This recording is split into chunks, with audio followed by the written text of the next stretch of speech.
News है, India's population has started to decrease, so survey. भारत की जो पॉपुलेशन है उसने डिक्लाइन करना शुरू कर दिया है।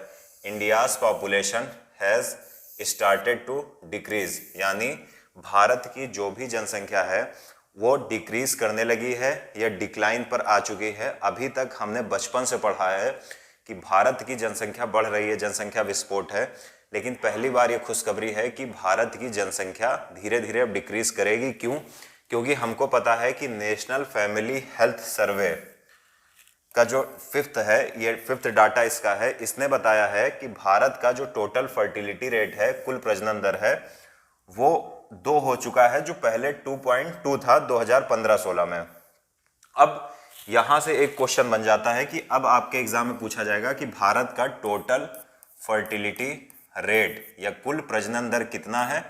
तो 2 बच गया है और ये बहुत ही इंपॉर्टेंट है, 100% पूछा जाना है किसी एग्जाम में। और भारत का 1998-99 में आप देखोगे तो लगभग 3.1 3.2 था। तो चलिए समझते हैं ये सारा मामला है क्या। देखिए, बहुत खुशखबरी की बात है भारत के लिए, भारत की सरकार के लिए और भारत की जनता के लिए कि भारत में अब जो पॉपुलेशन है वो डिक्रीज करेगी या कम होगी। चलिए समझते हैं सबसे पहले। अब अगर आप देखोगे नेशनल फैमिली हेल्थ सर्वे है, यानी national family health survey fifth, अगर आप इसको ध्यान से देखोगे तो इसने कहा है कि टोटल फर्टिलिटी रेट जो है भारत का वो हो चुका है 2। अब बात आती है कि टोटल फर्टिलिटी रेट या कुल प्रजनन दर क्या होता है।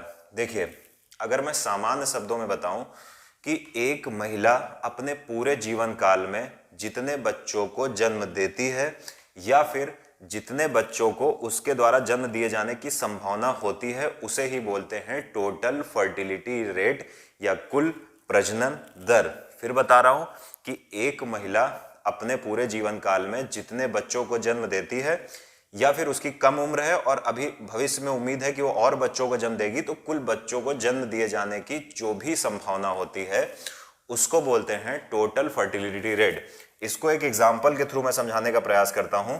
अगर आप देखोगे, मैं कहता हूं कि एक कोई व्यक्ति है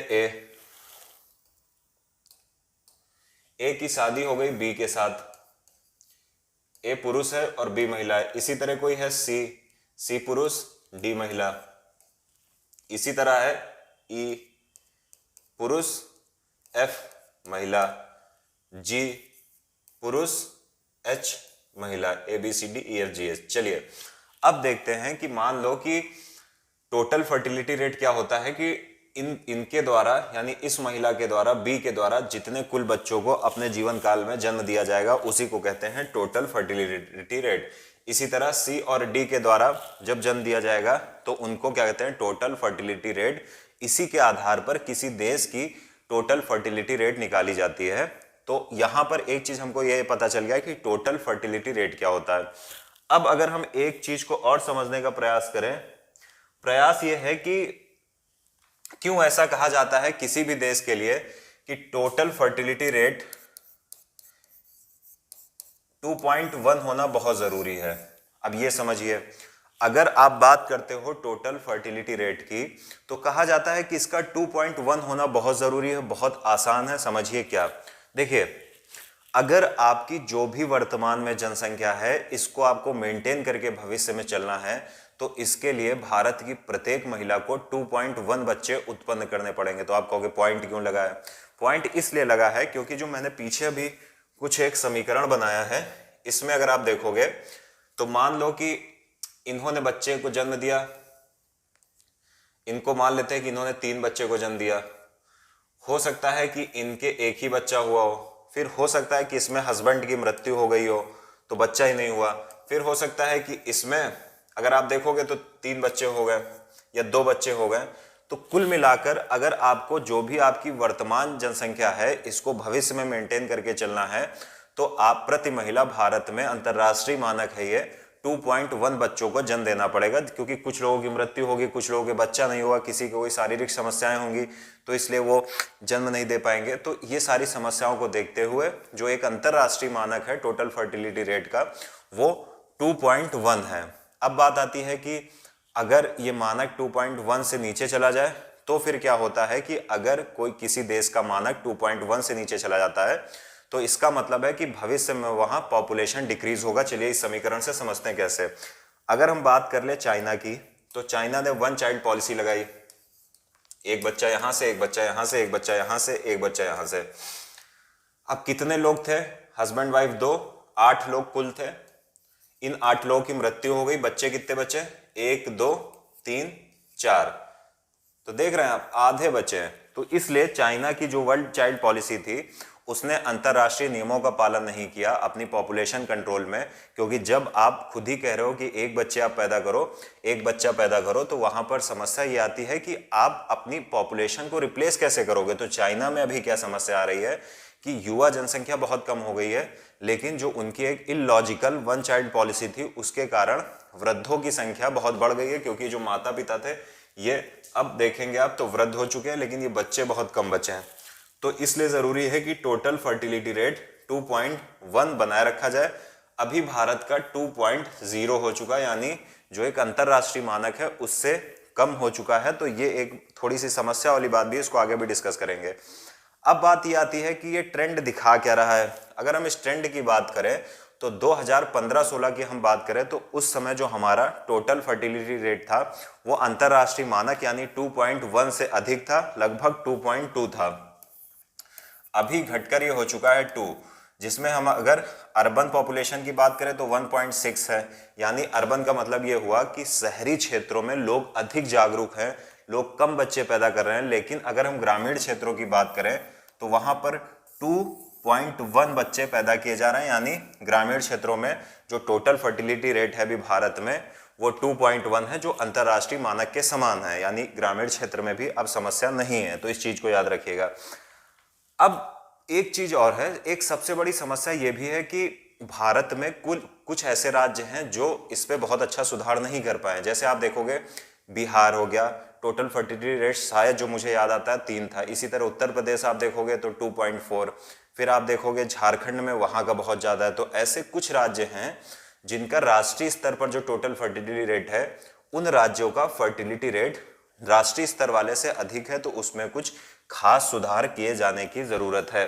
अब बात यह आती है कि हमने सारा ग्राफ समझ लिया, लेकिन सबसे बड़ी समस्या यह है कि आखिर ऐसा क्या हुआ कि ये हम संभव हो पाया हमारे जैसे जो जहां पर शिक्षा भी बहुत व्यापक तरीके से नहीं फैली है वहां पर।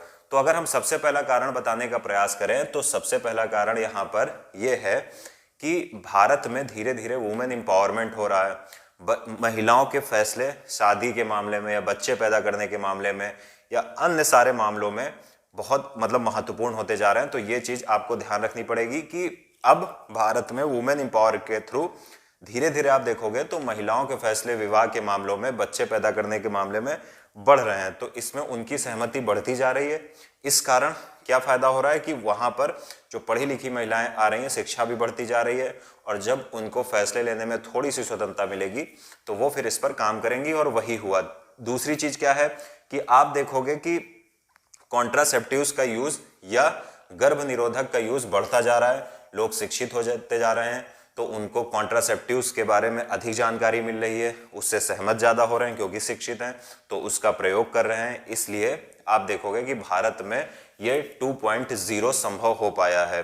साथ ही साथ एक कारण और है जिसे हम बोलते हैं रिवर्सिबल स्पेसिंग, यानी भारत में 2 बच्चों के बीच में जो एक निश्चित अंतराल होना चाहिए जिसे हम रिवर्सिबल स्पेसिंग बोलते हैं, उसके बारे में जागरूकता बढ़ रही है। अब जो कपल होते हैं वो इस चीज का खास तौर पर ध्यान रखते हैं कि वो बच्चे जो भी हैं उनके बीच में जो डॉक्टर एक निश्चित अंतराल बताते हैं जिसे हम रिवर्सिबल स्पेसिंग बोलते हैं वो मेंटेन किया जाए।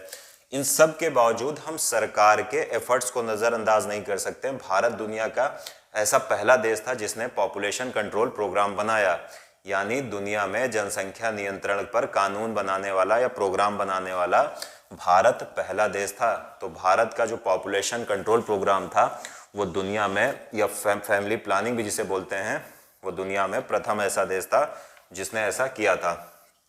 अब बात यह आती है कि अगर आप देखोगे कि कुछ क्या समस्याएं हैं इस पॉपुलेशन कंट्रोल में, तो बिना समस्याओं के तो बात बन ही नहीं सकती है। समस्या ये है कि इस पॉपुलेशन कंट्रोल में अगर आप देखोगे कि जैसे आपको पता है कि एक मेथड ये भी होता है कि आप नसबंदी करा लीजिए, यानी जिसे स्टेरिलाइजेशन भी बोलते हैं, तो वहां पर देखा गया है कि महिला नसबंदी में वृद्धि हो रही है लगातार। तो एक मामला ये उठता है कि क्या अगर महिलाओं की नसबंदी में वृद्धि हो रही है तो क्या पुरुष इतना बढ़ चढ़कर इसमें पार्टिसिपेट नहीं कर रहे हैं? क्या जो आप पॉपुलेशन कंट्रोल का पूरा दायित्व तो महिलाओं पर डाल दिया गया? तो ये एक सोचने वाला विषय है। दूसरी सबसे इंपॉर्टेंट बात क्या है कि हमारा जो अभी टोटल फर्टिलिटी रेट है वो 2.0 हो गया है, जो कि अंतरराष्ट्रीय मानक से कम हो चुका है, जो एक समस्या का विषय है। क्यों?